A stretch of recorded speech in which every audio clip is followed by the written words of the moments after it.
네, 안녕하세요. 12운성 묘에 대해서 인묘라고, 인묘, 이렇게 얘기를 하는데요.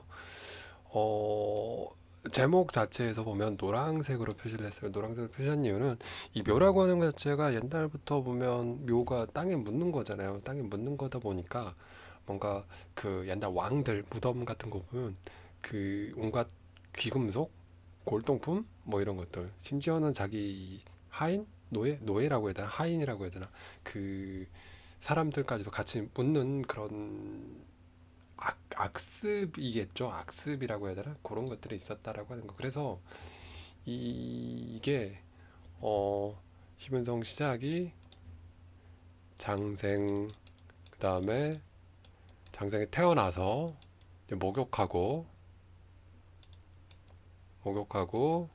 옷 입죠. 관대 옷 입었어요. 청소년이란 말이에요. 그 다음에 걸로 이제 사회생활을 해요. 사회생활을 하고 제왕 전성기죠. 그 다음에 약간 쇠퇴했어요. 그 다음에 병 들고 사 죽었어요. 그 다음에 이제 인묘 되는 거거든요. 인묘. 자, 이제는 육체적인 활동이랑 그런 것들은 다 끝났어요. 끝났기 때문에 뭔가 활동이 멈춰 있는 시기다 보니까 상당히 아끼고 절약하고 요런 모습들, 성분들 이런 것들이 강조가 된다라고 하더라고요. 그래서 12운성에서 일단 그 묘에 해당하는 그런 일주만 일단 따지고 볼게요. 자, 12운성 표를 보면 묘에 해당하는 거. 묘는 그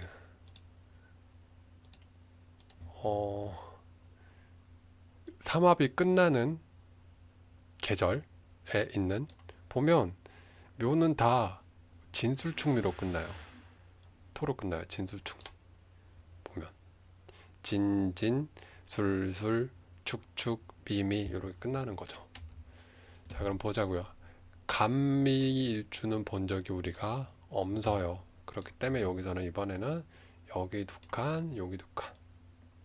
그러니까 목금이거나 아니면 화수 이렇게 되는데 묘는 병술일주, 모술일주, 정축일주, 기축일주, 임진일주, 그다음에 개미일주 이렇게 6가지의 일주가 있을 거라는 거. 그래서 이거를 병술, 정축, 임진, 개미, 병술, 정축, 임진, 개미. 자, 빠르게 먼저 쓰도록 할게요. 병술, 정축, 임진, 개미 이렇게 쓰고 일주로는 이렇게만 나온다라는 거. 그다음에 병정을 각각 무토와 기토로 바꾸면 이렇게 된다라고 했죠. 이렇게 6개 일주가 있다. 즉 태어나자마자 일주가 이렇게 인묘된 일주다. 12운성상에서 인묘된 일주다. 12운성 묘 인묘라고 쓸게요. 여기서는 묘라는 글자 보면 묘 무덤 묘자가 이렇게 돼 있더라고요. 그래서 이 무덤의 특성이 뭐냐면 무덤의 특성. 어, 일단 무덤의 특성이 자기가 끝났다는 걸 알아요. 뭔가 끝났어요. 그래서 어, 뭔가 무조건 저장고의 역할을 해요. 그다음에 절약하려고 애를 쓰고 보관, 저장, 약간 이게 검소한 모습이 될 수도 있고 뭐 잘못 보여주면 구두쇠의 모습이 될 수도 있겠죠. 인묘는 끝났다는 거. 그건 뭐 알 테고 묘에 들어갔으니까. 그렇게 해서 이 미래를 위해서 그러니까 어떤 모습이냐면 보면 이 여기는 이제 그 태어나서 뭔가 활발하게 활동을 하기 전까지 준비 상태, 여기는 활발하게 활동을 하는 상태, 여기는 이제 시들어져서 이제 뭐라 그럴까 사라지는 걸 준비하는 단계, 여기는 다시 태어나는 걸 준비하는 단계. 어 그렇게 생각을 하면 좋을 것 같아요. 그래서 여기 자리에서는 이 저축 저장을 하려고 계속 묻어요. 묻고 저장하고 약간 구두쇠스럽고 그러다 보면 여기서 이제 단절이 되거든요. 절에서 이건 나중에 나올 거지만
어,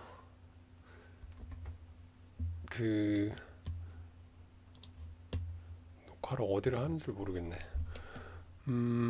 지금 이제 묘가 약간 꼼치고 숨기고 막 이런 캐릭터라고 한다면 저장하고 이런 캐릭터라고 한다면 우리 관대 아니다. 관대는 옷 입는 거였지. 도화가 아까 이 목욕이라고 하는 게 발가벗고 있다 그랬잖아요. 그래서 도화살 이렇게 얘기를 했잖아요. 그래서 패션 피플 그런 얘기들 막 했었잖아요. 그러니까 얘네는 지름신 있고 막 이렇게 낭비하고 막 이런 캐릭터라고 하면 이게 정반대의 느낌을 지니는 캐릭터죠. 근데 어 그래서 이 묘에 해당하는 거 이런 것들은 아무래도 그냥 타고난 습성상 이제 남들이 볼 때는 좀 쪼잔하게 보일 수도 있다.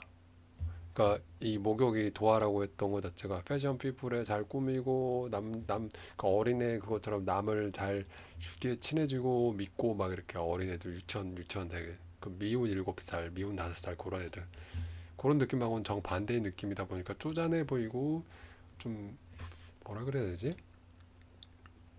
좀 얍삽해 보일 수도 있으니까 그런 면들을 약간 좀 그런 이미지들이 생기지 않을 수 있도록 조금은 신경을 써야 될 것 같다라는 생각이 들어요.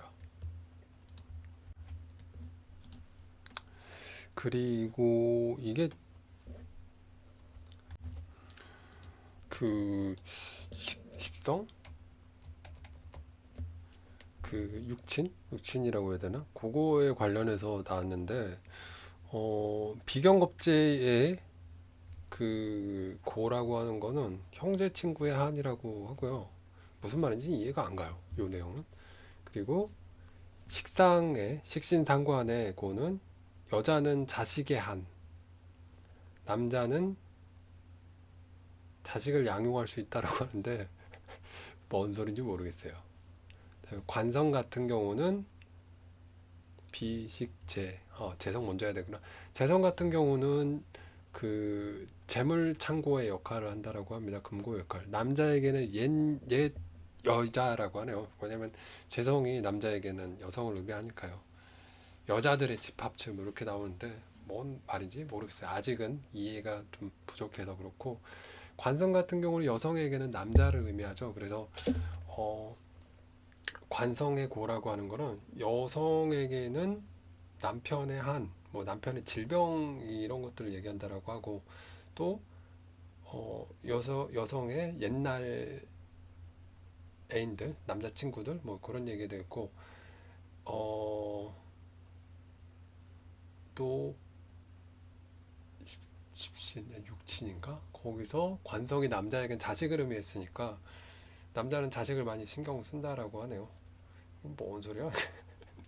인성 같은 경우는 엄마를 의미한다라 이제 공부에 관한 거니까 인수의 고는 책 욕심, 어머니의 한, 공부의 한 이게 하나를 한자 한문 같은데 어렵네요. 그래서 이 내용은 제가 쓰기가 애매모호해요. 그냥 육신적인 의미를 갖다가 그렇게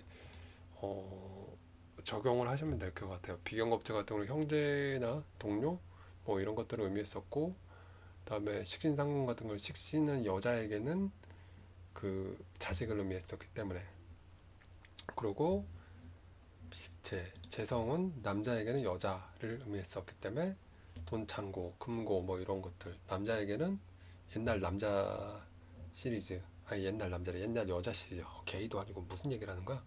그다음에 관성 같은 거 여성에게는 남자를 의미하고 남자에게는 자식을 의미한다라는 거, 그런 관계들 이렇게 살펴보면서, 그러니까 이게 그 십성, 십신이라고 불리는 혹은 육신이라고 불리는 그런 게 제가 하나도 모르고 있었다면 지금 이 말들을 아예 이해를 못했겠죠. 그러니까 조금이나마 지금 이렇게 됐었다라고 하는 거. 그래서 임묘된다라고 하는 게 묘에 들어가서 육체적인 것 이제 다 단절되고 끊기고, 그래서 왜 저장을 하려고 하는 성향을 보이고 절약을 하고 검소하고, 이게 긍정적인 모습이고 부정적인 모습은 구두쇠고, 또 이런 검소한 모습을 유지를 한다라고 하면 이렇게 얍삽한 그런 모습으로 발현이 될 수도 있을 거라고 하는 거. 그리고 그 여성에게 있어서는 알뜰한 주부 형태, 남성 같은 경우는 뭐 금융이나 뭐 은행 그런 계통이 좀 맞다. 그리고 너무 이 극단적으로 알뜰하면 남자가 좀 바람피기가 쉽다, 이런 것들도 좀 생각을 하시고, 그러니까 뭐든 균형을 이뤄라라는 게 상당히 중요한 것 같아요. 그래서 사주에서 저는 그 용신 같은 경우도 조우를 맞추는 게 중요하다란 말이 가장 우선인 것 같은 그런 느낌이 들 때가 많아요. 통관이 됐든 뭐가 됐든, 그러니까 글자 용신이라고 하는 게 사용하는 용자인가 뭐 그랬던 것 같은데, 아무튼간 네, 12운성 인묘유관에서 공부를 해봤고요. 영상은 여기까지겠고, 오늘 또 봐주시느라 고생 많으셨고요. 좋은 하루 되시길 바라겠습니다. 그리고 계속 얘기 드리면 영상은 초보자의 관점에서 그냥 공부하는 영상이고요. 추가적으로 또 나중에 공부가 되면 이게 업데이트가 더 좋은 내용으로 될 거다라는 거. 그게 언제가 될지는 저도 잘 모르겠다라는 겁니다. 아무튼 영상 보느라 수고 많으셨습니다. 좋은 하루 되세요.